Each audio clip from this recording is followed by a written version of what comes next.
J'ai un petit sac ici. J'aime beaucoup le magasin du dollar parce que il y a plein de choses. Tu sors de là avec un gros sac plein, tu te sens riche. Regarde toutes les choses que j'ai eues pour 5 dollars. Qu'est-ce que j'ai dans mon sac? Des lunettes, des verres fumés. C'est ambre. Il y avait une vente sur ça. Alors, j'en ai eu quelques-uns. Ceux-là sont plus bleu foncé. Il y a un beau rose ici.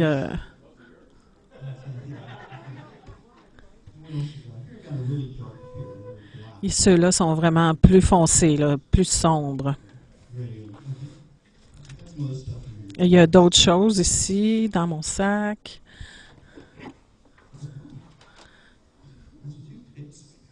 Oh, de la pâte à dents? Ah, peut-être pour plus tard. Je sais pas. On verra.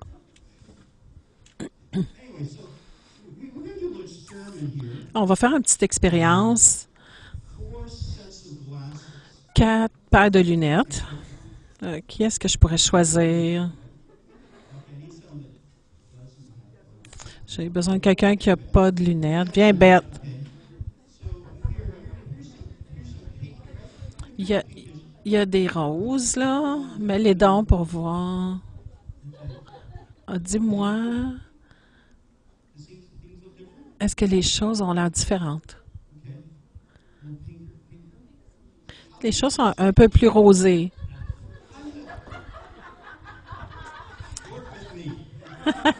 Sois avec moi, là, ici, là.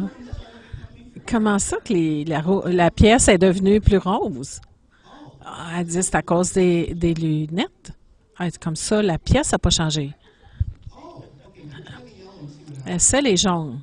Voir qu'est-ce qui arrive.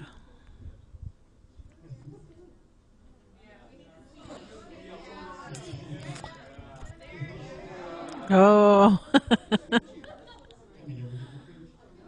Elle dit peut-être que j'arriverai même pas à prêcher ce matin. Qu'est-ce que ça a l'air maintenant? Ben, la pièce est jaune. Comment ça que c'est devenu jaune? Pourquoi c'est jaune, la lumière? Alors, la pièce n'a pas changé. C'est les bleus foncés.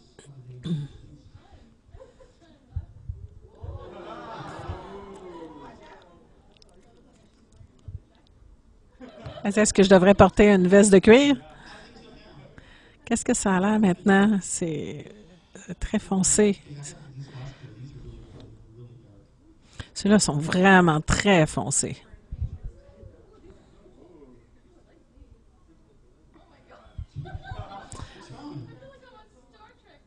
Je me sens comme Star Trek.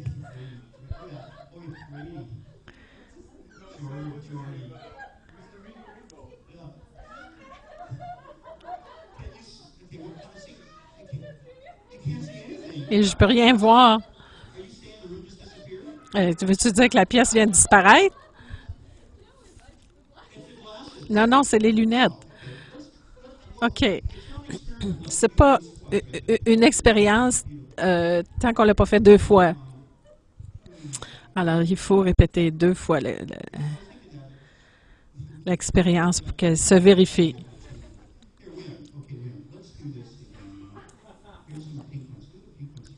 C'est les roses. Ah, toi, dans le rose. Oh! Qu'est-ce que la pièce est rose un peu. Est-ce que la pièce est changée? C'est les jaunes.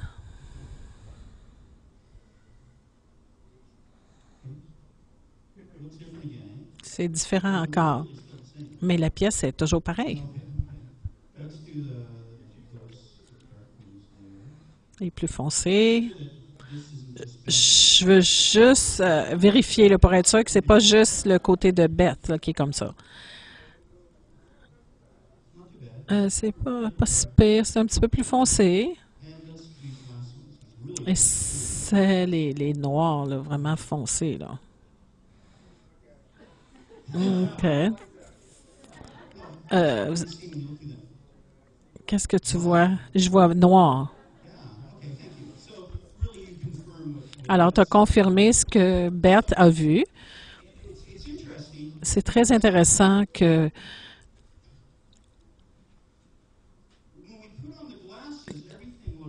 quand on met les lunettes, tout semble différent, mais la réalité n'a pas changé. Mais nos perceptions de la réalité ont changé. La pièce n'a pas changé du tout, mais nos perceptions de notre environnement ont changé dépendamment à travers quoi on regarde. Alors, ceci peut être gratuit à quelqu'un après la réunion. Il y a des gens qui voient à travers des lunettes roses. Tout a l'air toujours très bon, très à travers des lunettes jaunes. C'est comme c'est un peu négatif. Les gens sont vraiment prudents. C'est pas négatif, mais très prudent dans tout ce qu'ils voient. Puis il y a des gens, c'est plus sombre, c'est plus négatif. Ils voient, mais tout est sombre, c'est négatif. Ils voient tout en négatif. Puis il y a des gens qui mettent cela et ils voient rien, ils sont comme aveugles. Ben, c'est ridicule. Luc 11:34 dit, ton œil est la lampe de ton corps. Lorsque ton œil est en bon état, tout ton corps est éclairé. Mais lorsque ton œil est en mauvais état, ton corps est dans les ténèbres. Alors, dépendamment de ce qu'on permet à notre vision de changer, que ce soit rose, ambre, foncé ou noir, ça va nous affecter. Alors, notre œil est la lampe de notre corps. Alors, notre œil filtre ce qu'on voit. Et l'œil est la fenêtre de l'âme. Alors, si notre œil est teinté, il teinte dans les deux directions, à l'intérieur vers l'extérieur et de l'extérieur vers l'intérieur. Et comme on laisse notre vision d'être transformée, va changer nos perceptions de ce qu'on voit autour de nous. Alors, la parole nous rassure en ce que il est important que notre œil perçoive. Alors, soyez sûrs que vous ayez des yeux qui peuvent voir. Apocalypse 3:18. Il parle de l'Église de Laodicée. Je te conseille d'acheter de moi de l'or éprouvé par le feu, afin que tu deviennes riche, et des vêtements blancs, afin que tu sois vêtu et que la honte de la nudité ne paraisse pas. Et ça dit que le Saint-Esprit puisse mettre un collier pour oindre tes yeux, afin que tu vois.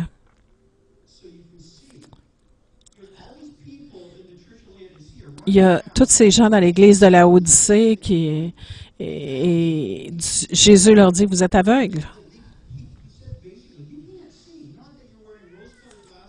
Et il ne dit pas que vous avez des lunettes de différentes couleurs. Il dit, vous pouvez même pas voir, vous êtes aveugles. Vous devez mettre un collier sur vos yeux afin de voir.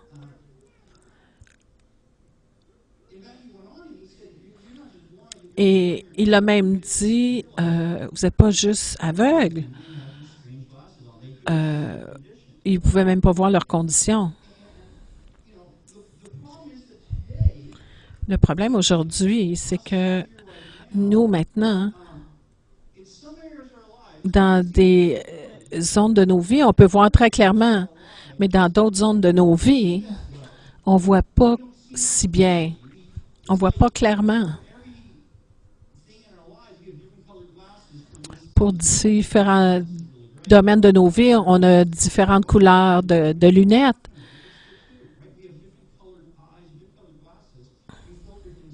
Alors, on filtre des choses différemment. Dans des zones de nos vies, on est même aveugle.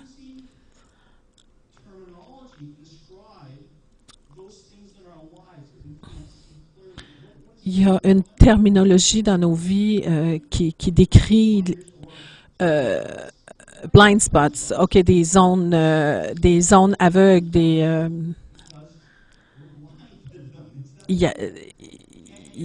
c'est nommé comme ça parce que ces zones-là, on ne les voit pas, des points morts. Ah, non, non. Tu sais, Dieu voudrait me parler de quelque chose, puis je dis non, non, non, ça, c'est pas un problème dans ma vie. C'est un problème avec la colère. Ben non, j'ai aucun problème avec la colère. Mais c'est parce que vous avez un point mort dans cette zone-là. Vous ne voyez pas. Alors, Jésus, dans son ministère, est très intéressant de voir comment il a parlé à des gens et leur dire « Ouvrez vos yeux. Est-ce que vous avez des yeux pour voir? » Et il les a même mis au défi, les apôtres, à « Levez vos yeux. Voyez, la moisson est prête. Voyez, la rédemption est là. Le roi des rois est devant vous. » Ils disaient « Où? » Ils ne voyaient pas. Ils étaient aveugles. Il y a des choses qu'ils ne pouvaient pas voir clairement ou des fois, ils ne voyaient pas du tout. Alors, demandons-nous d'une façon régulière, est-ce qu'il y a des choses que je ne vois pas dans ma vie? Est-ce qu'il y a des choses que je suis même aveugle? Ou qui sont en distorsion? Et si on prend le temps d'ouvrir nos yeux, Seigneur, aide-moi à voir clairement. Et qu'est-ce qu'on va voir? Il y a beaucoup de chrétiens, malheureusement, quand ils lèvent les yeux, ils voient que les démons dans le gouvernement, dans mon patron, dans les systèmes scolaires, dans la société, même dans mon conjoint, ma conjointe, mes enfants, mes parents ont plusieurs démons. Ils voient des démons partout.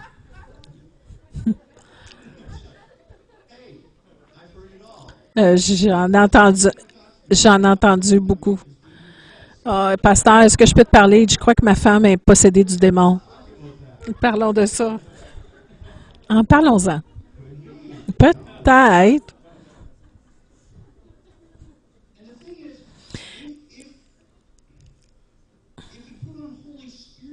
Si on met du collyre du Saint-Esprit,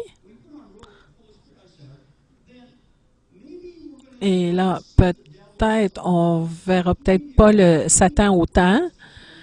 Oui, il travaille, mais peut-être qu'on va voir des gens brisés.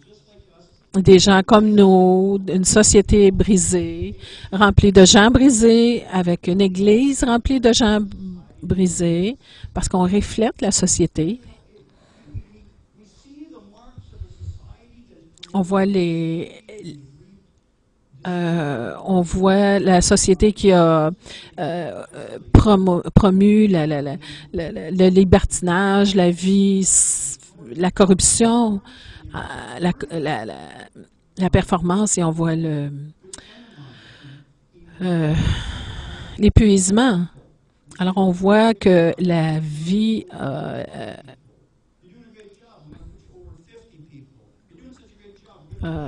il parle d'un ami qui a été tellement bon dans ce qu'il faisait qu'il y a eu des promotions et des promotions. Et il a travaillé de 7 heures à 7 heures et le samedi, le dimanche, 1 sur 2 ensuite. Puis là, il a fait un épuisement. Puis ils l'ont mis sur un congé d'épuisement. Puis quand il est revenu, il a perdu son emploi. Un homme créatif qui est allé vers l'épuisement, puis là, il ne peut plus endurer la pression. Maintenant, il vend des livres.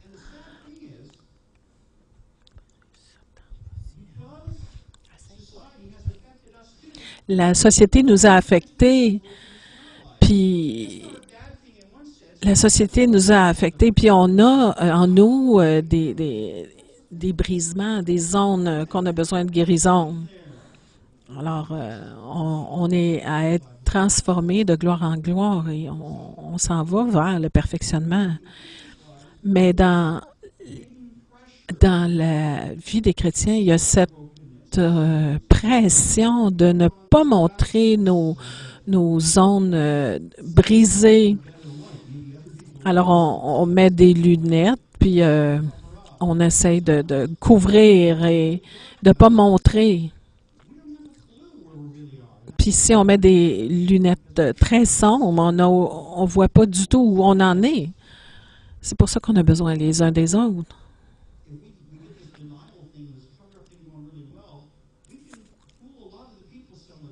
Alors, si on est dans cette zone de déni, on peut jouer des tours même aux gens autour de nous.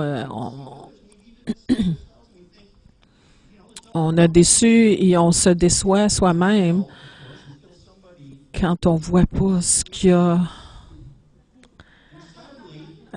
Puis là, quand il arrive quelqu'un qui nous met une pression, puis là, sort ce qu'il y a en dedans de nous.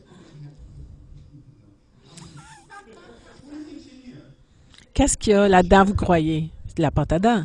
Et vous êtes sûr? Ça pourrait être n'importe quoi.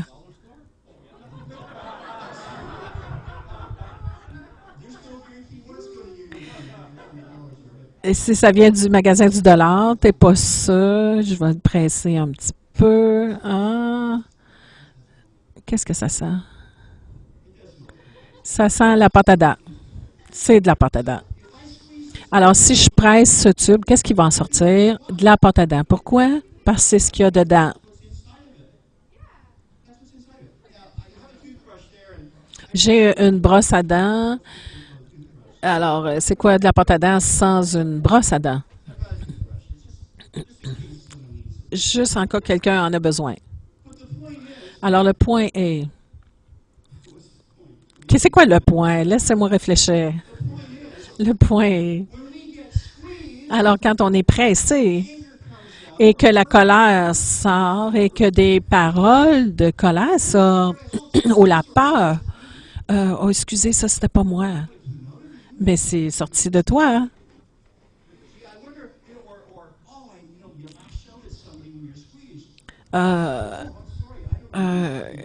Quand tu es pressé, tu réagis à quelqu'un, tu dis, ah, je sais pas d'où c'est venu. Ben, c'est venu de toi.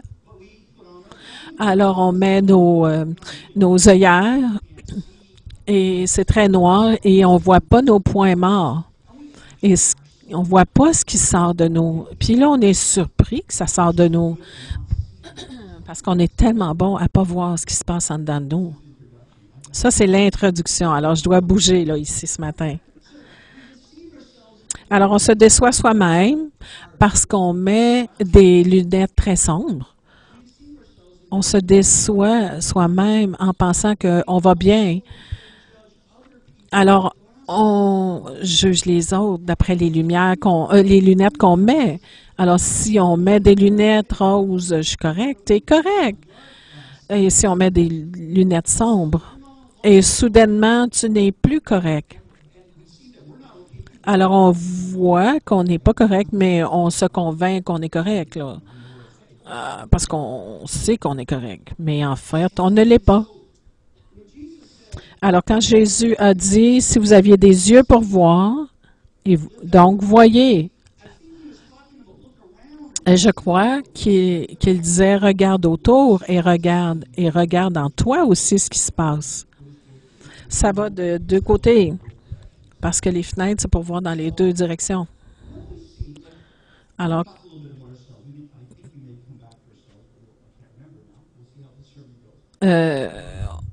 on a parlé de nous un peu, mais on va voir où le message va nous amener, là. Quand on enlève toutes nos lunettes et qu'on voit clairement, qu'est-ce qu'on voit quand on voit? Si on voit quelqu'un qui est pris dans une relation homosexuelle, sexuelle? Est-ce qu'on voit la vie de péché ou un homme qui est comme vous et moi, qui se bat avec son identité sexuelle parce qu'il est arrivé des choses dans sa vie? Quand on voit une prostituée, est-ce qu'on voit cette femme diabolique, une femme qui va dévorer nos hommes dans la nuit?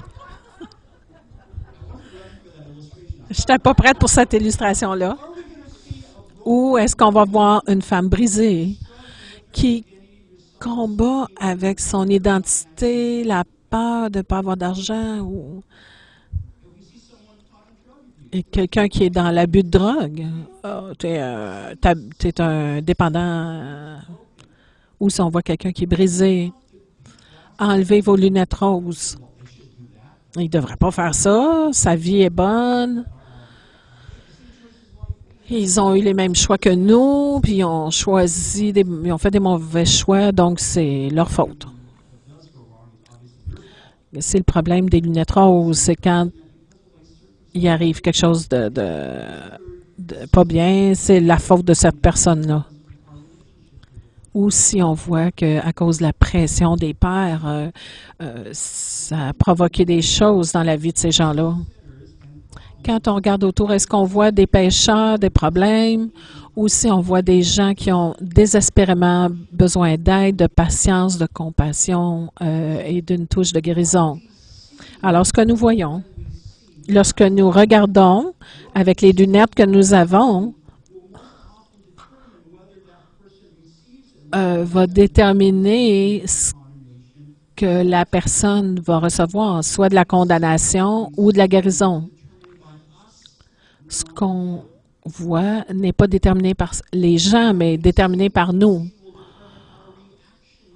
Alors, ce qu'on voit va déterminer notre réaction. Jésus sur la croix.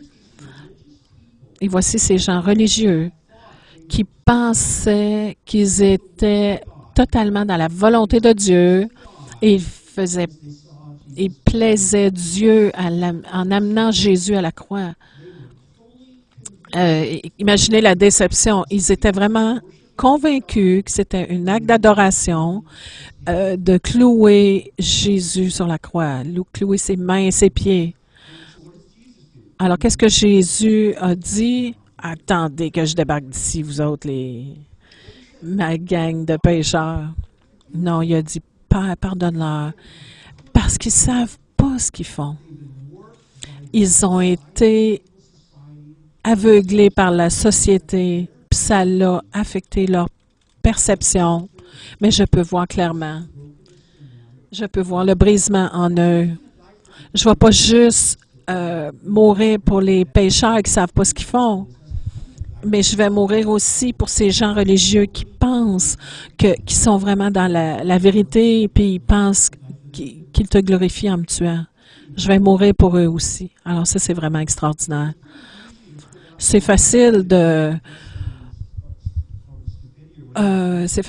d'excuser quelqu'un qui agit par stupidité, mais c'est difficile de pardonner quelqu'un qui pense qu'il est dans son droit d'agir comme il a fait. Non, Jésus, il dit, je meurs pour toi aussi, puis je te pardonne.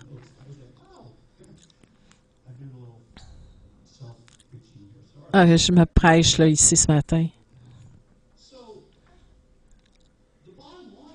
La ligne à la base, ce qui est important, on a besoin de plus que du salut pour le péché. De quoi on a besoin? Pourquoi on a besoin du salut? De nous-mêmes? Parce qu'importe où je vais, voilà, je suis là. On a besoin d'être sauvé de quoi? Des attitudes, nos mauvais motifs.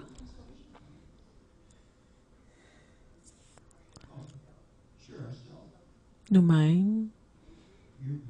Des mauvais raisonnements, des faux raisonnements. Des mauvaises habitudes. Je pourrais juste être sauvé, ça va être merveilleux. Laissez-moi vous lire ceci.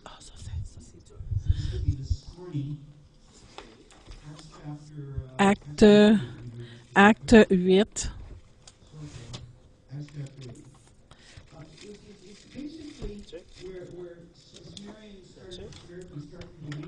Peux-tu le lire?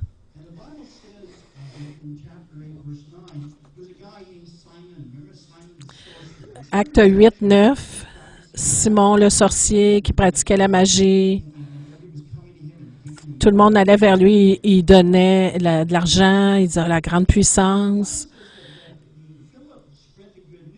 Philippe répand la bonne nouvelle, puis même Simon a cru.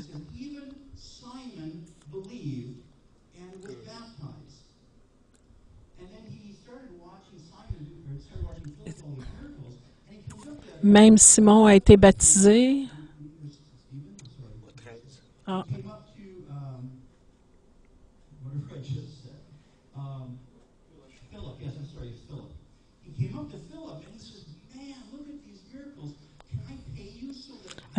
Simon il dit à Philippe, il dit, je peux-tu te payer afin que je fasse ces miracles-là?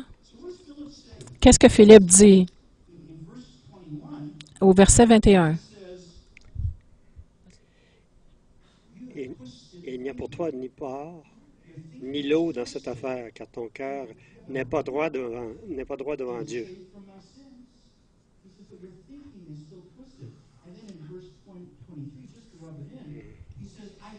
Car je vois que tu es dans un fiel amer et dans les liens de l'iniquité.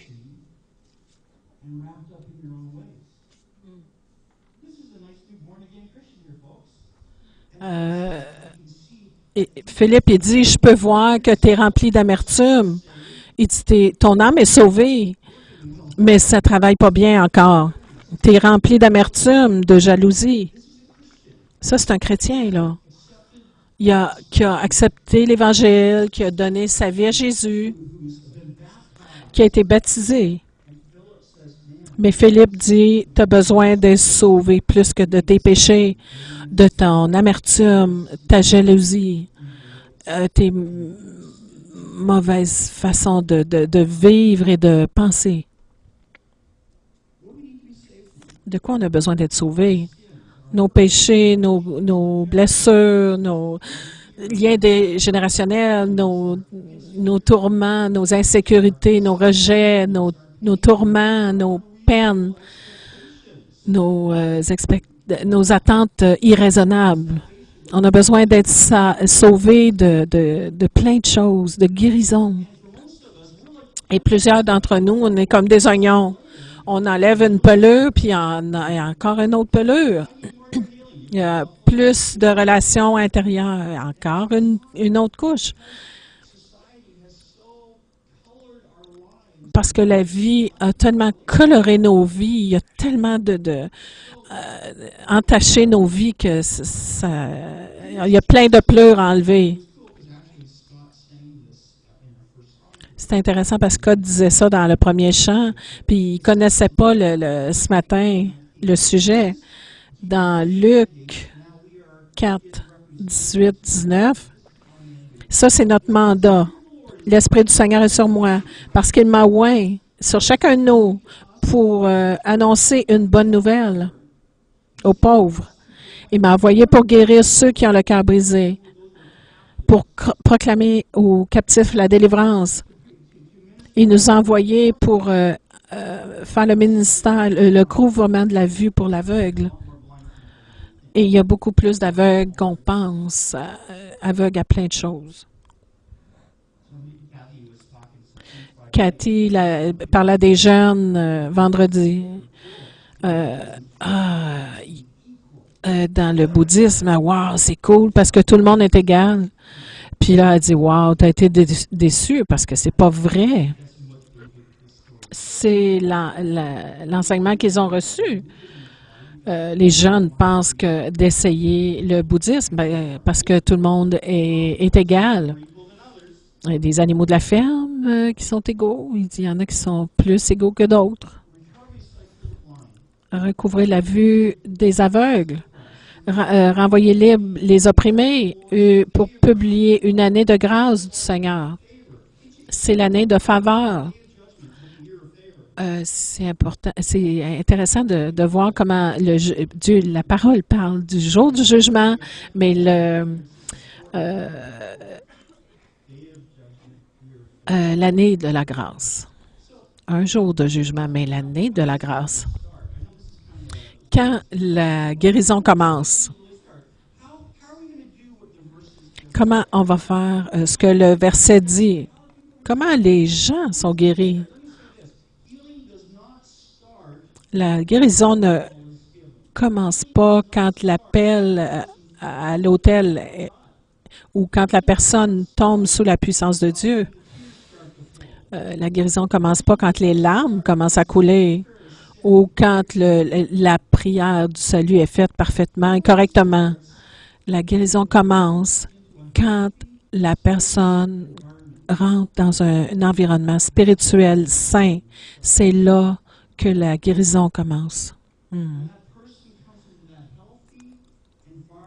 Dans cet environnement sain où cette personne se sent libre d'être honnête, d'enlever leurs lunettes, d'être honnête, de parler là où ils sont dans leur vie. Il y a des gens, ça a commencé longtemps avant qu'ils donnent même leur vie au Seigneur parce qu'ils étaient dans un environnement sain, sécure. Il y en a, c'est pour certains, c'est quand ils sont venus au Seigneur. Pour plusieurs, ça a pu commencer avant qu'ils donnent leur vie au Seigneur. Ou finalement, ils trouvent un environnement où on peut être honnête et vrai.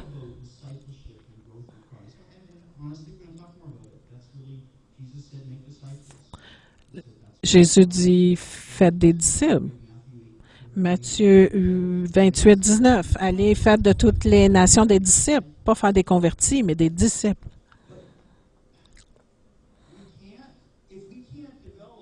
Si on ne peut pas développer une atmosphère de guérison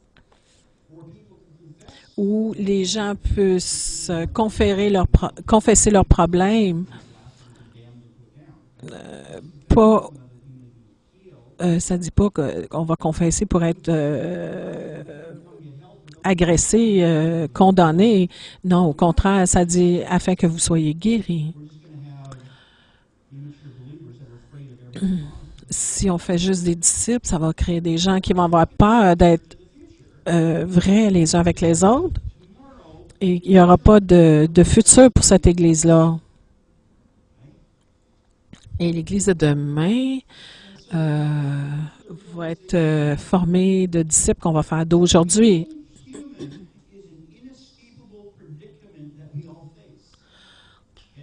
Être humain est un aboutissement tout à fait normal qu'on est. On est humain, on fait des erreurs. Il y en a qui ont des grosses valises pleines de plein d'affaires, puis il y en a, c'est juste des petits sacs à dos avec un grand sourire. Alors, tout le monde a quelque chose qui transporte.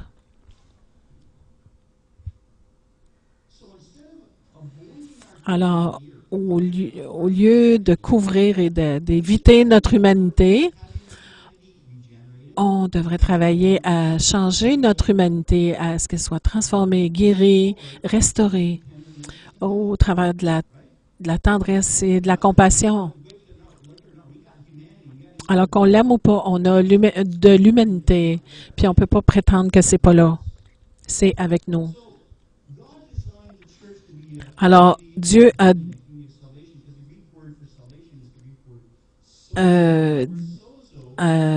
désigné l'Église pour qu'elle soit le salut, que ce soit complet, sozo, libre, sauvé, guéri, délivré. Ça parle d'accomplissement, d'être entier.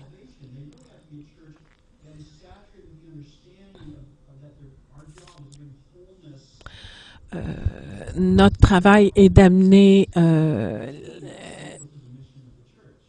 les gens à être complets. C'est la mission de l'Église. Et comme résultat, il y a tellement de monde brisé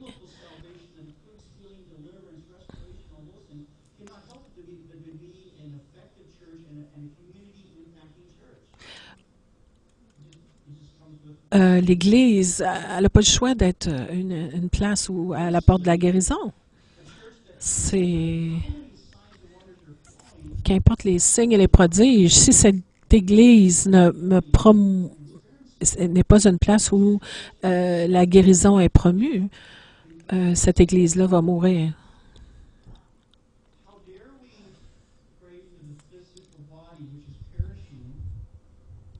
Comment osons-nous prier pour le corps qui périt et ne pas prier pour l'âme qui s'en va dans l'éternité? C'est bon ce que Dieu faisait ce matin, mais si on prie juste pour le physique et on n'adresse pas l'émotionnel, le spirituel, leur corps va mourir, mais leur esprit va s'en aller pour l'éternité. Juste une pensée comme ça. Des points importants centrales. C'est qu'importe la grandeur de la compassion de Sandy et Mike,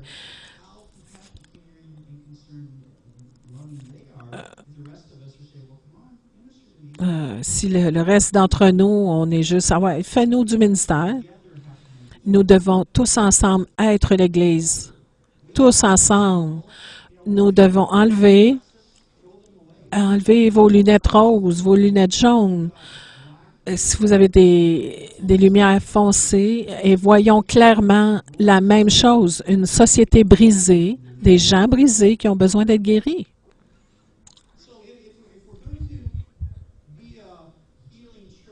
Si on veut être une Église qui apporte la guérison, Jésus doit être le centre. Alors, fixons nos regards sur Jésus. Si on met juste nos yeux sur les gens brisés, au lieu d'être sur Jésus, alors on va enlever, on ne sera pas focusé sur la mission.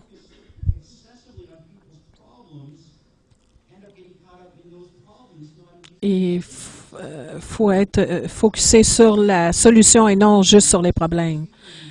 Voyez les besoins, regardez à Jésus.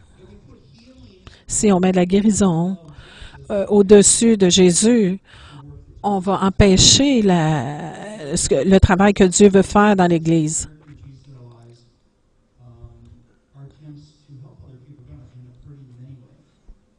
Si nos tentatives d'aider les gens est trop axée sur les problèmes, on va plus les blesser que les aider.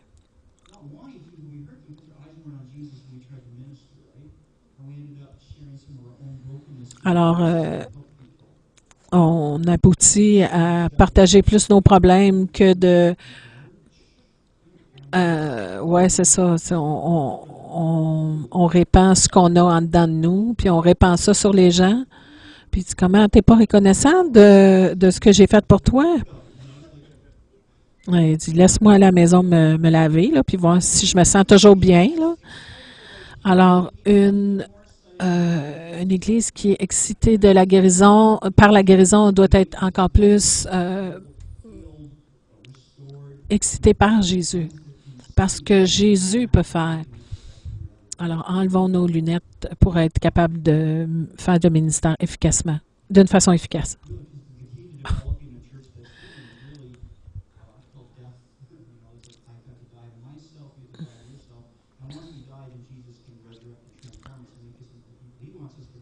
Une fois que l'on meurt à soi-même, on va être capable d'être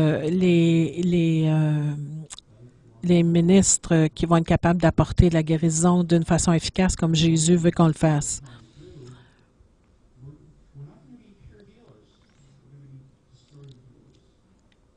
Pour être des gens qui apportent la guérison d'une façon pure.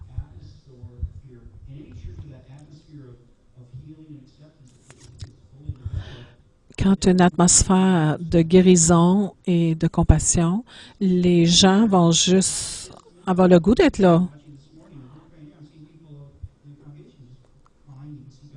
Je voyais ce matin, pendant que Dieu faisait de la guérison en avant, je voyais des gens dans l'Assemblée aussi qui recevaient de la guérison. Alors, Jésus doit rester le focus et la parole de Dieu doit être en évidence. Oh, on n'a pas besoin de plus d'enseignement. Certains gens disent on a besoin plus de puissance de Dieu, mais la puissance vient de ce qu'on marche dans la parole de Dieu. Pour que la guérison arrive, ça prend l'usage adéquat de la parole. J'ai un ami quand un ami qui a été sauvé, il est allé vers quelqu'un d'autre qui était sauvé, puis je sens cette chose en moi, c'est très lourd. Je combats avec cette lourdeur, cette anxiété. Puis l'autre, il dit, c'est quoi? L'autre, le vieux chrétien, il dit, c'est du péché. Je suis venu pour de la guérison. Puis ce que j'ai eu, c'est ce doigt placé sur cette chose obscure qui est le péché. Oui, c'était peut-être le péché. Oui, c'était peut-être parce qu'il ne focusait pas vraiment sur le Seigneur. Il vivait un sentiment d'abandon pendant qu'il était adolescent parce que son père est décédé pendant qu'il était jeune, puis son beau-père aussi. Il n'y avait pas cet enseignement « Père, révèle-toi à moi » pour apporter de la guérison. Il avait besoin d'une image de Père dans sa vie pour recevoir de la guérison. De retour à la parole de Dieu. Pour les personnes d'être guéries, il faut être capable d'utiliser la parole d'une façon efficace. Pas assommer les gens avec plein de versets. Psaume 107, Dieu envoya sa parole et les guérit. Mais quand Dieu envoie sa parole, ça les guérit. Et ensuite, vous connaîtrez la vérité et la vérité vous affranchira. La vérité de Dieu va vous affranchir. Peut-être pas ma vérité que moi je pourrais vous dire, mais la parole de Dieu. Acquiescez pas en secouant la tête, là. Non, je vous taquine, là. Dieu a guéri cela dans moi, là. Alors, la proclamation efficace de la parole amène à la sainteté. Si on va avoir une église qui guérit, ceux qui apportent la guérison doivent être guéris. Éphésiens 5. Christ a aimé l'Église et s'est livré lui-même pour elle afin de la sanctifier. Jésus a été capable de la purifier par le baptême d'eau et de la faire paraître devant lui cette Église glorieuse, sans tache ni ride, ni rien de semblable, mais sainte et irrépréhensible. En Jésus, on est parfait.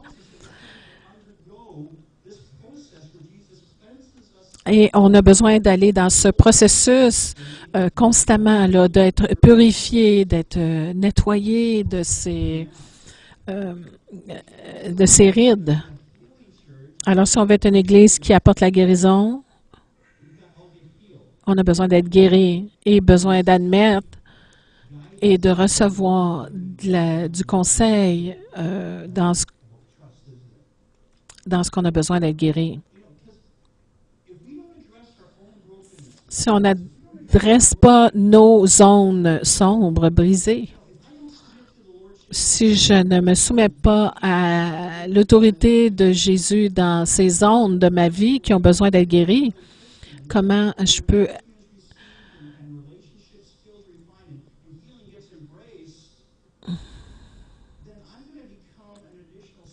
Alors, si je ne suis pas moi-même guérie, je vais être une source de blessures et on dit souvent que des gens blessés blessent. Et le contraire est vrai aussi. Des gens guéris apportent la guérison. Alors, on doit être guéri pour guérir. C'est ce qu'on fait avec les cours délivrés de mon passé. Tu peux pas rentrer dans ton futur si tu n'es pas connecté et guéri de ton passé. Il faut être guéri de ton passé. Niveau 1, ensuite, expérimenter l'amour du Père pour connaître le Père. Et niveau 3, c'est à propos de l'identité en Christ. De enlever toutes ces images qui sont distorsionnées en nous. Un porc-épic peut être rempli d'amour et avoir les bons motifs. Et s'il vous donne une caresse, ça va quand même vous blesser. L'image, là, recevez l'image, là, aïe aïe. Mais c'est vrai, mais mes motifs étaient peurs. Oui, mais laisse-moi respirer un petit peu. J'aime tes motifs. Tu as été rempli d'amour, mais ça fait mal.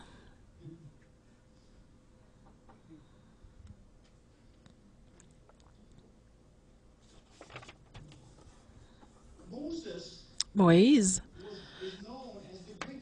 était connu comme le grand, celui qui délivrait et a délivré un grand nombre de personnes. Des 6 millions de personnes qui ont quitté l'Égypte, puis Moïse les a délivrés. Mais il l'a fait après avoir été guéri. Rappelez-vous, au début de sa vie, quand il a essayé de délivrer l'Égypte, avant d'être dans le processus de guérison, il a tué quelqu'un. Il a tué un homme pour essayer de délivrer son peuple. Puis là, il s'est ramassé dans le désert pendant 40 ans. Puis là, pendant ce temps-là, Dieu a travaillé en lui. Puis quand il est revenu comme un homme guéri et restauré par Dieu afin d'être capable de délivrer des millions de personnes.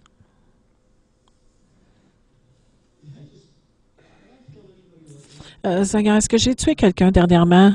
Peut-être pas physiquement, mais peut-être par mes paroles, mes actions, mes attitudes,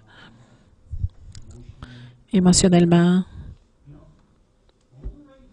Les bons motifs, mais les mauvaises méthodes. Père, pardonne-nous de blesser ou même tuer les blessés au lieu de les guérir.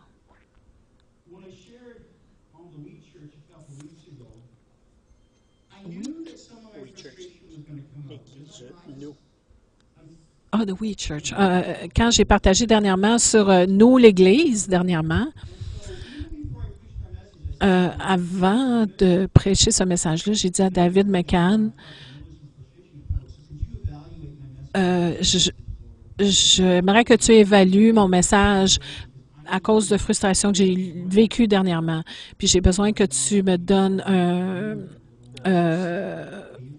tu me donnes l'heure juste là, sur ce que je vais avoir prêché afin que je sois quelqu'un qui apporte la guérison et non quelqu'un qui blesse encore plus. Puis là, il m'a dit, ouais, il y a des choses, il faut qu'on parle. Puis je l'ai vraiment apprécié. J'ai besoin de ce feedback-là, de ce retour-là. Pas facilement, mais gracieusement, j'ai reçu ce qu'il m'a dit parce que je veux être quelqu'un qui apporte la guérison, mais je veux être guéri premièrement. Parce que l'Église, je veux que l'Église soit un centre de guérison. Si ce qu'on est appelé à être, notre mission, alors comment ça se fait que toutes les églises ne sont pas des places de guérison? Parce qu'on ne comprend pas la nature, la vraie nature de l'Église. On est une famille. Et la famille doit prendre soin les uns des autres, avoir confiance dans les uns et les autres.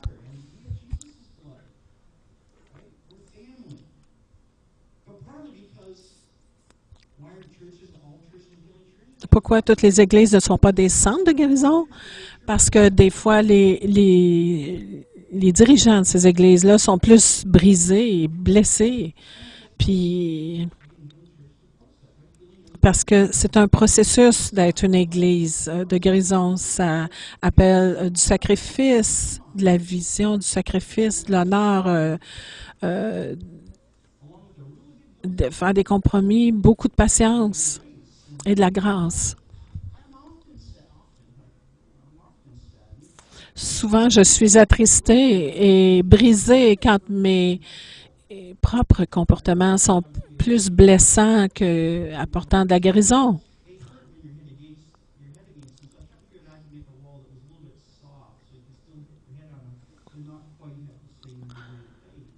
Ces murs, quand je me frappe la tête dessus, là, ça fait mal. Il dit, je devrais me trouver des places où c'est plus tendre, où je pourrais me frapper puis moins me faire mal. Mais non, enlève tes lunettes puis regarde qu'est-ce qui se passe en dedans de moi, là. Il faut que je regarde. Des fois, je vais chez moi, puis mon ministère est plus blessant que guérissant. Mais je veux continuer de changer, de toucher les gens avec amour. Parce que des fois, j'ai ces points morts dans ma vie. Mais je veux les voir. Puis j'espère que vous aussi, vous voulez devenir des guérisseurs guéris. C'est ce qui va transformer une communauté. Dans les prochaines semaines, on va parler de différentes clés comme comment nous, comme Église, nous pouvons être l'Église, incluant une Église au travers de la formation de disciples, peut former des dirigeants guéris. Ouvrons notre cœur à Dieu. Levons-nous ce matin. Veux-tu faire cette Église une Église de guérison en voulant dire, moi, est-ce que je peux être un guérisseur guéri? Mettez votre main sur votre cœur. Père, je prie ce matin. Nous prions ce matin. Que tu puisses faire de nous des guérisseurs guéris. Et si les points ne s'unissent pas, ce qui veut dire être redevable à d'autres, permettant à des gens de parler dans des zones noires dans nos vies. Qu'ils puissent faire du ministère dans nos vies et qu'on puisse aussi apporter de la guérison. Fais de l'Église ici une Église remplie de guérisseurs guéris, afin qu'ensemble, nous puissions voir notre communauté transformée et ayant ainsi de meilleurs mariages, familles, afin que ça puisse déborder au nom de Jésus.